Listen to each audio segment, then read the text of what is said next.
Wherever Allenby went, morale soared. Allenby's first task had been to gain a clear idea of the forces at his command. His next was to draw up a plan of campaign. This required substantial reinforcements, two further divisions to supplement the seven already in Palestine. To plead his case with the War Office, he sent to London a young liaison officer, Lieutenant Colonel A.P. Wavell, the future Field Marshal of the Second World War and subsequently Viceroy of India. It was largely thanks to Wavell's persuasive powers and already growing reputation that he got what he wanted, together with extra artillery and further units of the Royal Flying Corps. Soon afterwards, it was Wavell who explained Allenby's plan to the Chief of the Imperial General Staff and the War Cabinet. Briefly, this consisted of a main thrust to the plentiful wells at Beersheba, some 30 miles inland from Gaza, to be protected by a feint attack on Gaza itself. As always, Allenby's preparations were thorough. 30,000 camels were assembled to carry water to the advance troops. New roads were built and new maps prepared, far more accurate, thanks to recent aerial reconnaissance, than their predecessors, which had been prepared by H. Kitchener Lieutenant in the 1870s.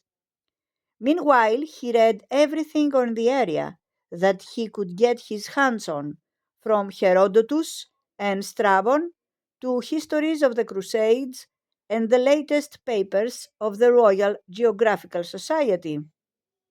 It was during this period of preparation in the late summer of 1917 that Allenby met for the first time the one British officer whose fame in the area was to surpass even his own, the 29-year-old Captain T. E. Lawrence.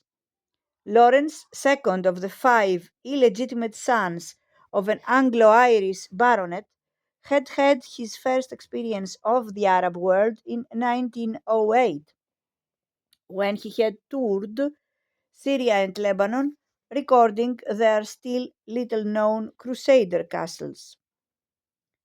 Later, as an archaeologist, he had worked on the British Museum's excavations at Karchemis in Syria until the outbreak of war, when he had found himself in Cairo as a subaltern in the military intelligence department of the Egyptian Expeditionary Force.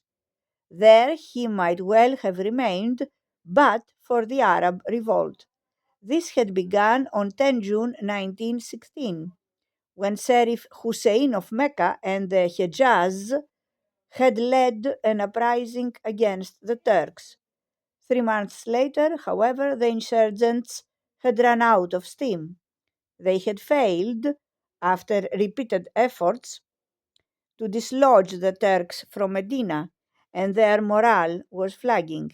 Lawrence had met the leaders and had been particularly impressed by Hussein's second son, Faisal, with whom he had evolved a plan to capture Aqaba, the principal Ottoman port at the northern end of the Red Sea. Two British naval expeditions there had failed. Lawrence believed, however, that Aqaba could be taken from the land. At the beginning of July, after nearly a month's march across some 800 miles of desert, and with a scratch force of local Arabs, largely recruited en route, he took the surrender of the Turkish garrison. His name was made. One would like to have been present on the day Lawrence, distinctly undersized and, as always by now, in full Arab fig, strode into the office of the huge and immaculately uniformed Allenby. Many a commanding officer would have dismissed him with orders to come back when he had got out of his fancy dress. Allenby simply glared, but listened, while Lawrence explained how he would spread the revolt northwards via Aqaba against Damascus, making constant attacks on the single track Hejaz railway, which was virtually the only link between there and Medina. His manner, vanity combined with arrogance, may have been insufferable, but his arguments were persuasive. The general promoted him on the spot, making him and Faisal's force responsible directly to himself, and promising him all the help he could give. Certainly, this was the way for Allenby to achieve his primary purpose, the destruction of the Ottoman Empire. It was also, as he well knew, a guarantee of trouble in the future.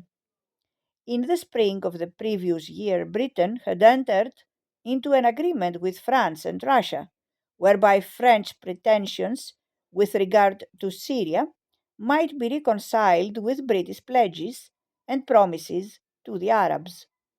Russia had earmarked Constantinople, with a few miles of hinterland on both sides of the Bosporus, together with a good deal of eastern Anatolia running to the Caucasus. France laid claim to most of Syria and Lebanon, much of southern Anatolia, and the Mosul district of Iraq. Britain's share consisted of the rest of modern Iraq, including both Baghdad and Basra, and a strip of Palestine, which included the ports of Haifa and Acre. If Lawrence's plan for a northward thrust were successful, it was unlikely, to say the least, that the victorious Arab armies would countenance such an arrangement. But there would be time enough to deal with problems such as these. The main advance against Gaza and Beersheba was launched towards the end of October 1917. Despite heavy fortification of the line by the German commander General Kress von Kressenstein, Beersheba fell on the last day of the month, Gaza a week later. Allenby, determined to maintain the momentum, spared neither himself nor his troops, to whom he allowed no rest.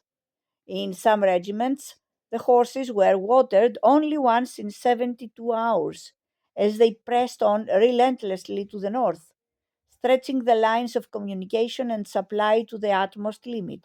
Jaffa fell on 16 November, and the exhausted, thirsty army assembled in the Judean hills for the final attack on Jerusalem. Allenby's determination that there should be no fighting in the holy city itself involved a long and complicated encircling maneuver. To make matters worse, the weather had at last broken, the thermometer plunging.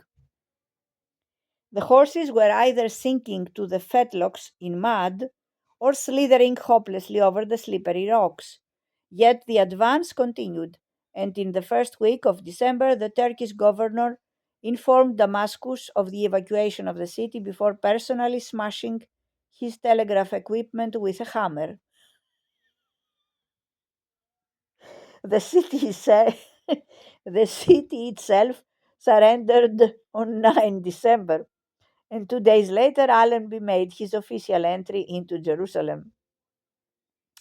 With him was Colonel Wavell and Major Lawrence in a borrowed army uniform. 19 years before, Kaiser Wilhelm had ridden in on his charger. Allenby, it was everywhere noted, entered on foot. After 730 years, Jerusalem had passed once again into Christian hands, but on his orders, no official flag was flown. He merely issued a short proclamation. It ended as follows: Since your city is regarded with affection by the adherents of three of the great religions of mankind, and its soil has been consecrated by the prayers or pilgrimages of multitudes of devout people of these three religions for many centuries, therefore I make it known to you that every sacred building, monument, holy spot, shrine, traditional site, endowment, pious bequest, or customary place of prayer of whatsoever form of the three religions will be maintained and protected according to the existing customs and beliefs of those to whose faiths they are sacred.